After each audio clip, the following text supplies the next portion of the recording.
لو ما شفتش الفيديو اللي فات من حكايه ايساجي روحوا شوفوا الاول، لكن الاول ما تنسيش تشوفوا القناه وفعلوا زر الجرس وتوصلوا الفيديو ده 10000 لايك وتصلوا على النبي عليه افضل الصلاه والسلام. ويلا بينا نبدا. وبعدين ايجو بيجمعهم كلهم في غرفه الاجتماعات وبيقول لهم انه هيكلمهم عن المعادله اللي بتعمل المعجزات واللي بيكون اسمها التدفق واللي مفيش غنى عنها علشان تكون الشخص الافضل في العالم. والمنتخب الياباني تحت سن ال20 خلص اقتربت، وبيكون ايجو بيدي درس للاعبين المفروض يكونوا هم مفتاح النصر، وبيقول لهم ايجو في الدرس ده ان التدفق هو حاله ذهنيه لا يمكن اكتسابها الا من خلال الخبرات والتجارب، او بمعنى تاني هي حاله من الانغماس التام للعقل. خلال لحظه نشوه دي الشخص هيختبر معنى السعاده، ولما يكون الشخص مركز على شيء في بعض الاوقات هينغمس بشده لدرجه انه مش هيلاحظ مرور الوقت والاستمتاع في نص المرحله دي، وبيدخل العقل في حاله من الاثاره واللي بيكون اسمها النشوه، وبيكون هو ده التدفق باختصار. وممكن كمان للاعبي الشغل يختبروا الموضوع ده كويس اثناء المباراه، والحاله دي بتنطبق كمان في المجالات التانيه زي البرمجه وتسلق الجبال والعروض الموسيقيه والتعبيرات الفنيه. واكيد طبعا الحاله دي ينفع تحصل في الرياضه وفي كره القدم، مش استثناء، دي بالعكس دي من افضل الرياضات اللي ممكن يحصل فيها. وبيطلب منهم ايجو يرجعوا بذاكرتهم لورا بعد ما بقوا هنا، لازم تكون في لحظه ساعتها اتفقوا فيها على نفسهم وعاشوا كل تفصيله فيها، وبيقصد اللحظه اللي بذلوا فيها كل ما يملكوا في الملعب وفي كره القدم. وبيكون ايساجي قاعد يسمع وبيقول ان دي اول مره يسمع فيها عن الحاله دي، ولكنه فاهم ايه اللي هو بيتكلم عنه. وبيقول لهم ايجو ان في شيء مهم هو عايز يناقشه معاهم، هو مفهوم التركيز المتمحور حول التحدي، والمفهوم ده بيحتوي على مواجهه الصعوبه الامثل. وبيطلب منهم يبصوا على الرسم البياني اللي معاه، وبيقول لهم ان الرسم البياني ده بيوضح لهم انه علشان يكون قادر على الانغماس في التدفق فلازم يحقق التوازن المثالي بين قدرته وبين صعوبه التحدي. وباختصار شديد هو ان الشخص مش هيقدر يحقق السعاده لما يكون في حاله ملل او شك، وده هو السبب في اهميه التركيز المتمحور حول التحدي، واللي بيدور حوالين فهم قدراتهم بدقه ومعرفه ازاي يستغلوها كويس. وساعتها لازم يكون قادرين على انهم يلاقوا اسلوبهم الخاص، ودي هي الطريقه الوحيده اللي هيقدروا يوصلوا في الانغماس للتدفق. وفي اللحظات زي دي بتتجاوز البشريه نفسها وبتدفع نفسها لاعلى المستويات من وجهه نظر خارجيه. الافعال اللي بتكون معجزه للباقيين بتكون في الواقع نتاج لحاله التدفق دي، ولكن تحقيقها مش موضوع بسيط، لان في مجتمعنا صعب جدا الدخول في النشوه، لان حياتنا اليوميه مليئه بتيار مستمر من المعلومات التافهه، المسليات السخيفه، وما يقدرش يوصفها باكتر من جحيم لا نهايه ليه، ومصمم على صرفهم عن الشك والملل. وممكن يجي بالهم ان سهل انهم ينغمسوا في شاشات هواتفهم الذكيه لدرجه انهم بينسوا الوقت والتزاماتهم الخاصه، ولكن حاله النشوه دي بتنبع من تحدي ولا بتنبع منهم كصوره فعليه. والشيء السلبي انهم ما يقدروش يسموها بالانانيه والاثاره الناتجه عن عدم احرازهم للاهداف والشعور بالانجاز لما يكتشفوا سلاح جديد، وكمان الساعات الغامره اللي مش بتنتمي ليهم، وانهم عاشوا كلهم اللحظات دي بالفعل علشان اكيد فاهمين قصده، ودي هي الانانيه. وبيقبلوا لك هي المكان الامثل للعزله من الحياه اليوميه التافهه ومن الترفيه السخيف المنتشر في كل مكان، بحيث انه يبقى فيها بس اللي قادرين على الانغماس التام في كره القدم. ودلوقتي لازم يفتكروا ويفكروا في السبب اللي بيكون ورا كل افعالهم في بلو لوك، والاهم من ده بقوا ايه دلوقتي. وبيسالهم اذا كان بعد كل ده هل تحدي الفوز على المنتخب الياباني تحت سن ال20 هيخليهم متحمسين ولا هيخليهم يحسوا بالملل ولا الشك. ولكن ايساجي بيقول له لا، وانه مع التحدي ده هو فعلا قادر يدخل في حاله النشوه. وبيقول لهم ايجو انه على يقين انهم في يومه دلوقتي وباب النصر قدام منتخب اليابان تحت سن ال20 مش هيتفتح الا يوم المباراه، ومن المرجح ان يوصل لاعبين بلو لوك ال11 كمان للحظه من التدفق. بيقول له ايساجي ان في المباراه الكبيره دي هيلاقي مفتاح انغماسه التام، وبيقول لهم ايجو ان وقت الاستعداد وبحلول الوقت اللي هينتهي فيه المعسكر التدريبي الاخير هيكون بلو لوك فريق قادر يدمر كره القدم اليابانيه. بنروح بعد كده للمعسكر التدريبي للمنتخب الياباني تحت سن ال20، وبيكون ساي معدي وبيقابله ايكو وبيقول له انه عمل شغل كويس وبيطلب منه يتكلموا سوا. فبيقول له ساي يختصر اللي عايز يقوله، فبيقول له ايكو انه زي ما عارف مهاجمهم الاول شوتو اقحم نفسه في قتال تاني مع شيدو وبين انهم مش متفقين، فبيقول له ساي انه مش مهتم ولو كده فارمي مهاجمك في الزباله. فبيقول له ايكو انه ممكن يكون زباله بالنسبه له، ولكن بالنسبه لهم فهو مهاجمهم الاول، علشان كده اغلب اللاعبين رافضين يلعبوا المباراه لو كان شوتو مش هيلعب، وممكن ينتهي بيهم الامر بمقاطعتها. وبيسالوا اذا كان لسه متمسك بشيدو على الرغم من رفضهم. لما بيسالوا ساي هو انت عايز ايه بالظبط، فبيقول له ايكو انه عايزه يقودهم للنصر من غير شيدو، وان المفروض يكون الموضوع ده سهل عليه. فبيسالوا ساي اذا كان بيتكلم نيابه عن الفريق نفسه ولا ده اقتراح من المسنين من الاتحاد الياباني لكره القدم. فبيقول له ان 99% من ده كان في ايه اللي يقدر ساي يعمله لفريقهم الحالي، وانه يعتبر جزء من متعته الشخصيه، وال1% فكان بصفته قائد وبيعرفه انه بيكره المسنين دول. فبيقول له ساي انه قائد اناني وانه اثار اهتمامه وبيقرر يجاريه، فبيشكره ايكو وبيمدله ايده وبيقول له مش سيء زي ما توقع، ولكن ساي مش بيرضى يسلم عليه وبيقول له ما يفهموش غلط وان اللي بيختبر الطرف الثاني هو انا مش العكس، وعلشان كده لازم يقول لهم انهم لو ما قدروش يواجهوه فهينسحب من المباراه. وايكو بيوافق وبيكون فاضل يوم يوم واحد على المباراه. بيقرب الوقت وخلاص بيكون فاضل ربع ساعه على المباراه، ولاعبي بلو لوك بيجازوا ايساغي بيقولوا انه بالرغم من كل الصعوبات اللي مر بيها كان هادي جدا لحد ما جه اليوم الموعود. وفي الملعب الرئيسي لبلو لوك بيكون اللاعبين في غرفه تغيير الملابس، وباتشيرا بيسال ايساغي اذا كان التيشيرت مناسب، وايساغي بيقول له ايوه، ولكن غريب ان دي هي المره الاولى اللي بنلبس فيها اللبس بتاع فريق بلو لوك. باتشيرا بيقول له انه كان مستني اليوم ده بفارغ الصبر، وتشيغري بيقول لهم انهم قطعوا شوط كبير جدا علشان يوصلوا لهنا، ولكن نغي بيقول لهم ان مباراتهم النهارده مش معناها نهايتهم، بالعكس ده هي دي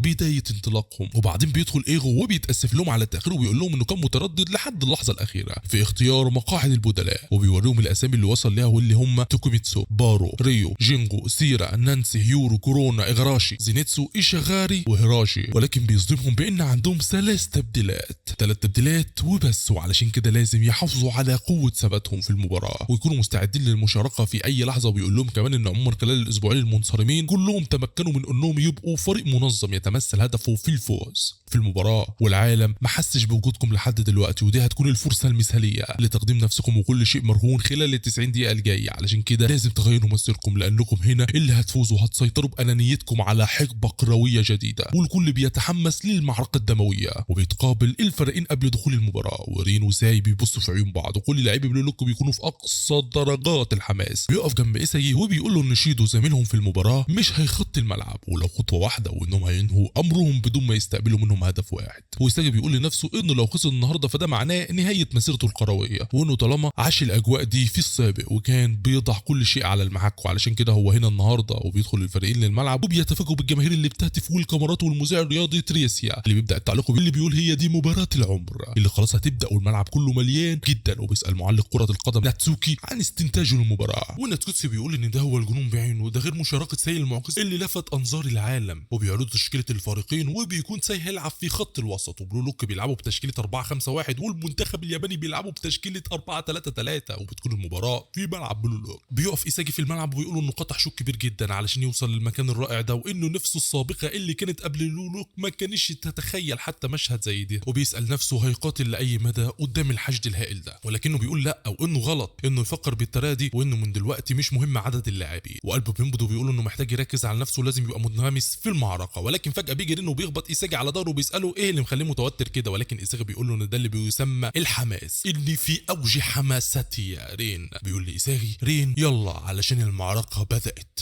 ايساجي بيقول انه هيغير العالم باهدافه، ولكن بنروح لبدلاء بلو لوك اللي بيكونوا مصدومين من ان شيدو مش في تشكيله المنتخب الياباني الرئيسيه. وجينغو بيسال ايغو عن المانع في مشاركه شيدو، هل هم بيحتقروهم للدرجه دي؟ وهيوري بيقول ان ممكن يكون مش متوافق معاهم، انتوا شفتوا اللي رين بيحصل بينهم. بيقول له ان اللي حصل حاجه زي كده، ولكنهم لازم ما يقلقوش من ده، لانهم مش هيغير شيء من اللي هم لازم يعملوه، انهم لازم يلتزموا بالخطه لان ده هو وقت نشوتهم. وبنروح للمباراه، الكره بتكون مع ايساجي اللي بيضغط على ساي، وبيقول ايساجي ان عمق هجومهم مكون من 3 لاعبين وهو رين وناغي، وبيمرر الكره لناغي، وهو بيقول ان هم ال3 هيشكلوا ثلاثي متركز في منتصف الملعب هدفه تبادل التمريرات وكسر الدفاعات. وبنعرف ان ايغو قال لهم ان في المباراه دي هيعتمدوا على خطه 4-5-1 كخطه اساسيه بتتمحور حوالين لين في مركز الهجوم، ولكن كجانب دفاعي بس. اما في الجانب الهجومي فهيكون الوضع مغير بحيث هيتغير قلب الفريق النابض وهو تابيتو اللي هيرجع لورا ويدافع بصفته قلب دفاع ثالث. اما بالنسبه للاظهره هينتقلوا لقدام بصفتهم لاعبين وسط علشان تبقى التشكيله 3-6-1، وده نوع من التشكيلات الهجوميه بيعتمد على الكثافه العدديه في نصف الملعب بحيث يخلق فرص كتير ويسمح لاي لاعب بالتسجيل في اي موضع. وعلى وجه الخصوص هو شايف انه يقدر يطبقه في الفريق ده، كونه فريق مكون من المهاجمين، والاسلوب الكاسح ده خاص بفريق بلو لوك. وبيلاحظ فريق الياباني الكثافه العدديه دي، والكره بتكون مع ايساجي اللي بيقول انهم ما ينفعش يضيعوا اللحظه الاولى من المباراه، هي دي اللحظه اللي بيدرس فيها تحركاتهم قبل الاستجابه. وبيمرر ايساجي الباتشيرا وبيقول له ينطلق وبيندهوا بالوحش. بيستلم باتشيرا وبينطلق وبيجي محور الدفاع لليابان هارو، وبيسال باتشيرا اذا كان بيتحداه. باتشيرا بيساله اذا كان عنده مشكله في ده، ولكنه بيلاحظ ان باتشيرا سريع جدا وبيستخدم التمويه المزدوج. وبيعرف هارو كمان ان باتشيرا بيحافظ على سرعته القصوى، ويستخدم باتشيرا دوران هوائي مندفع بيعدي منه. بيقرر باتشيرا ينطلق ناحيه منطقه الجزاء فظيع، لانه بيبص بيلاقي اللاعبين مراقبين، ولكن بيلاقي ان اللاعب الوحيد المتناغم مع تحركاته هو إيساغي اللي بيطلع من ورا المدافع، وهو بيمرر لإيساغي وهو بيقول انه طالما كان هو اللاعب المنشود، وبيندهوا بشريكه وبيقول له انه بيحبه، فكل اللي في الملعب ما يقدروش يقفوا قدامهم هما الاثنين لما بيلعبوا مع بعض، وبيقولوا إيساغي انهم كده اخترقوهم وبيحييه. ولكن وهنا والكره متجهه ناحيه إيساغي بيقولوا انه هيقدر يعمله وانه اسلوبهم في كره القدم قادر على اختراق دفاعات فريق المنتخب الياباني، ولكنه في لحظه بيتفاجئ إيساغي بظهور قائد منتخب اليابان ايكو اللي بينط وبيشتت الكره بدماغه، وبيكون الكل مصدوم من وصوله للارتفاع ده، وبتطلع الكره بره الملعب. وإيساغي بيكون مصدوم من اللي حصل، وبيساله اذا كان ايكو شاف مسار الكره، ولكنه بيقول لا، وانهم اخترقوا دفاعهم تماما مرروها بشكل مثالي، فهل ده كان تنبؤ بالكره ولا مجرد استجابه؟ وبيفضل إيساغي محتار لان ايكو اصلا ما كانش هو اللي بيراقبه. بيقول ان تغطيه زي دي ما يقدرش يعملها الا في حاله واحده، وهي انه لو كان حلل كل تحركاتهم في لحظه واحده واتحرك مستجيبا ليها بناء على مجال رؤيته وذكائه وقدراته الجسديه، وبيساله ايه نوع القدرات اللي بيمتلكها الراجل ده، فبيعرف ان ده هو مدافع المنتخب الياباني تحت سن ال20 اللي هو القائد ايكو بيقول لإيساغي ان عاده الناس بتشبه المهاجمين بلصوص المدافعين برجال الشرطه، وعلشان كده بصفته رجل من الشرطه مش هيسمح لهم بسرقه اي هدف في مرماهم. وبنلاقي الجماهير كلها بتنده باسم ايكو، وبيقول إيساغي انه على الرغم من ان هو وباتشر قدموا افضل ما عندهم الا ان ايكو وقفهم في لحظه، وبيقول ان كده هو ده مدى روعه فريق المنتخب الياباني. وبيبتسم إيساغي وبيقول ان ده هيكون ممتع، واخيرا لقى الشخص اللي هو عايز يتحداه وبيندهه بحضره الضابط، وبيقول له يعمل اللي بيقول عليه. وبيقول إيساغي لنفسه كمان ان ايكو هيكون المفتاح اللي هيقوده للتدفق، وبيكون إيساغي ناوي يبلع خصمه القوي وينتصر ويتحرك باقصى سرعته علشان يتخطى المنتخب الياباني. نكون وصلنا لنهايه فيديو النهارده، فلو عجبك ما تنساش تشترك في القناه وفعل زر الجرس وتوصلوا الفيديو ده طبعا 10000 لايك عشان تعرفوا ايه اللي هيحصل في باقي القصه. ويلا بقى اشوفكم في الفيديو الجاي، انا معكم عبدو، سلام.